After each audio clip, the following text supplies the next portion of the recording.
Jantungku terpuruk dalam lamunan, seakan dapat lupa di tempat tahu besar air.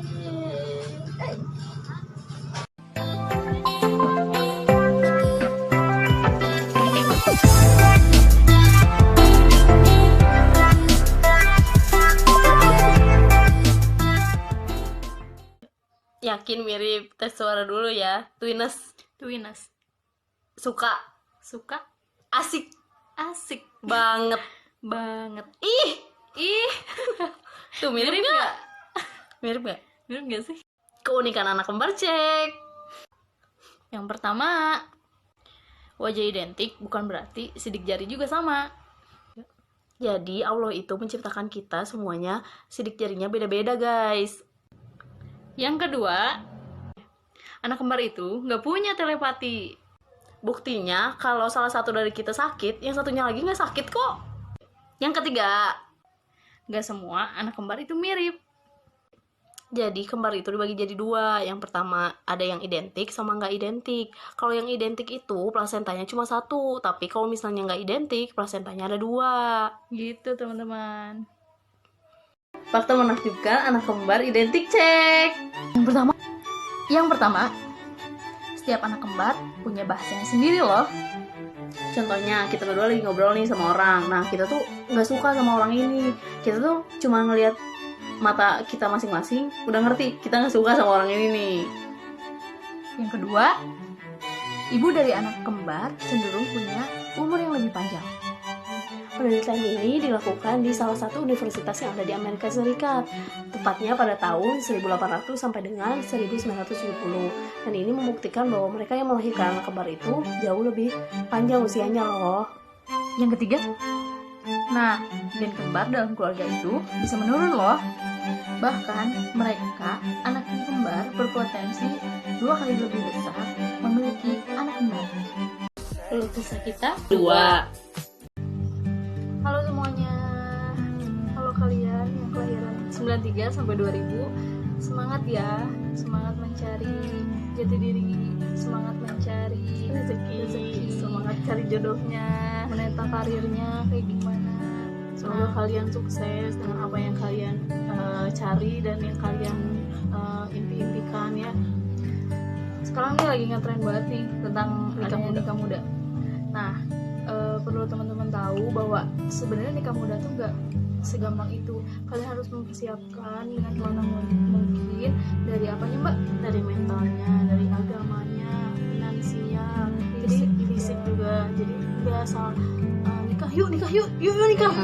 Jangan karena tren kalian malah ikut-ikutan nikah gitu. Tapi yang paling dianjurkan adalah agamanya gitu. Jadi persiapkan dulu agamanya nih buat teman-teman. Siapa yang paling lemot di antara kalian? Yang kamarnya paling berantakan? Kalau yang suka makan siapa? Yang kalau makan gak habis? Yang paling cantik di antara kalian siapa? Yang suka emosian? Jago nyanyi? Jago ngedance? Yang paling sabar? Yang paling panikan? Kalau yang suka makan pete? Terus yang suka kentut sembarangan siapa? Kalian pasti punya akun di aplikasi ini kan? Pasti dong. Siapa di antara kalian yang punya second akun? Ayo ngaku. Dan akhirnya kita berdua cari tahu di Google. Nih, sekepo itu kita karena banyak banget yang bikin 2 akun di Instagram. Yang pertama buat nyampah. Maksudnya buat nyampah tuh gimana? Jadi banyak perempuan itu yang bikin instastory itu nge-spam dan banyak buat kayak sampai titik gitu loh. Nah yang kedua buat curhat nih. Sebaiknya dari kita guys, kalian itu lebih baik curhat ke sahabat kalian sendiri yang bisa dipercaya dibandingkan di sosial media. Yang ketiga nih buat ngestok.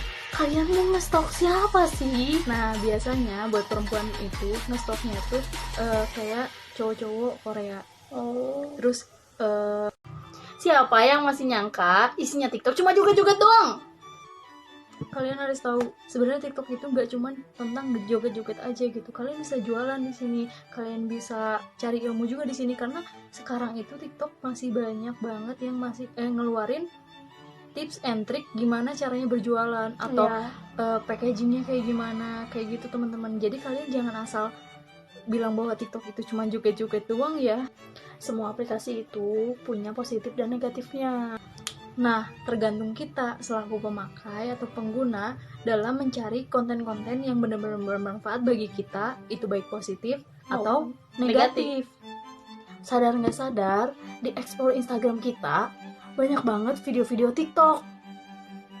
Dan menurut faktanya, sosial media yang paling ngehits sedunia itu adalah TikTok. Dia bisa ngalahin FB dan IG. Pada tahun dulu. Ciri-ciri kalau kalian ada di dalam hubungan yang toksik. Yang pertama, kalau pasangan kalian sering meremehkan dan mencela. Apalagi pasangan kalian udah berani ngeremehin kalian di depan umum. Dan mereka itu bakal menganggap bahwa apa yang kalian pikirkan dan apa yang kalian lakukan itu nggak berarti. Nah, nomor 2 ini temperamennya buruk banget. Dan kalian tahu ciri-ciri orang yang temperamennya buruk banget? Yang pertama, sosoknya adalah santai. Terus dia juga menyenangkan. Yang ketiga, dia itu paling disukai sama orang banyak. Namun di depan pasangannya sebaliknya. Bahkan masalah kecil aja dibesar-besarin. Yang ketiga, suka mendorong rasa bersalah. Nah, setiap apa yang kalian lakuin pasti salah di mata pasangan. Dan kalian pasti akan disalahkan. Gak cuma itu, ketika pasangan kalian juga salah, dia bakal menyalahkan kalian juga. Yang paling penting dalam hubungan itu toleransi dan introspeksi diri masing-masing. Aku terpuruk dalam lamunan, seakan lupa di tempat tahu besar air. Ingat banget waktu dulu kita awal pengikutnya cuma segini, yang sukanya cuma segini. Ini mbak, ketika aku upload pertama kali video ini tuh udah 235 dan followersnya 34. Dan malamnya aku cek karena banyak teman-teman yang repost, followersnya jadi 601 dan view-nya 26.000. Dan kagetnya ketika pagi-paginya aku ngecek udah sampai 10.000. Dan terakhir aku lihat followersnya udah dan penontonnya sudah segini. Ush. Sampai di repost sama Receh Official. Kalian hebat. Guys, kalian harus tahu ini beneran masuk FYP. Dan banyak yang nanya, aku dimarahin? Iya, aku dimarahin sama dia. Dan kalian tahu gimana reaksi dia? Maaf ya mbak. Astagfirullahaladzim, kamu ngapain ya Allah Alfi? Itu tiba-tiba banyak yang nge-repost, yang nge-post, yang nge-like. Astagfirullah. Itu gimana sih asal usulnya? Gimana? Apa? Ya awalnya iseng doang, nge-post itu nggak tahu bakal jadi kayak gini. Tapi ini tuh responnya baik kok semuanya. Terus sampai udah di-repost sama yang lain kok. Bagus mbak. Ya mbak juga bingung Pi, dibilang senang iya, dibilang malu juga wah sangat, mau dibilang bahagia juga ya iya juga gitu. Tapi ya kita mah bersyukur ya apa. Pipi, mau nanya Pi, anggur huruf depannya apa? Anggur Huruf depannya apa? A. Biasanya B. kok bisa gitu? Kenapa? Ulang. Anggur huruf depannya apa? Apa? Biasanya B. Kok biasanya B? Biasanya memang B. Contohnya C. Contohnya C. Dulunya E. Dulunya E kan D berarti. Jadi Gimana? anggur huruf depannya apa? Huruf depannya A. Biasanya B. Kok bisa gitu? Nggak ngerti. Gimana sih? Contohnya C. Kamu mau apa sih? Nggak ngerti ya. Udah ada aja lah. Kasihan dia nggak ngerti-ngerti. Selamat Idul Adha. Jadi karena makanan kebangsaan kita tuh opor, jadi kita bakal ngeliatin makanan apa aja yang dibuat oleh mama kita dan dibantu oleh kita. Ada kupat pastinya, terus opor dong, Mustafa kentang, udah sisa makanan kemarin cabai hijau, pakai acar biar asem, enak tahu. Makanan yang selalu dilupain kerupuk, dan dia bersatu dalam satu piring sangat nikmat. Selamat makan dan nyate. Kalian harus tahu. Buat teman-teman TikTok semua, ini nih TikTokers yang memberikan informasi mengenai bisnis.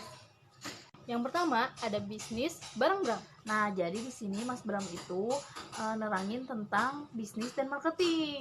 Nah, yang kita suka dari Mas Bram ini, dia itu nggak pelit masalah tentang ilmu bisnis dan juga marketing. Sampai dia ngeluarin buku belajar marketing di TikTok. Yang kedua ada ini nih. Jadi di sini dia membahas tentang gimana sih caranya kita berbisnis online. Contohnya nih, kalau kita sebagai admin untuk menjawab customer itu seperti apa. Yang ketiga nih, ada mudah cuma sekali. Kalian bisa belajar gimana caranya buat konten yang kreatif dan juga edukatif. Baik untuk bisnis kalian, juga meningkatkan personal branding kalian. Ini cocok banget buat kalian yang lagi belajar merintis bisnis. Kalian bisa belajar dari ketiga TikTokers ini. Semangat kalian!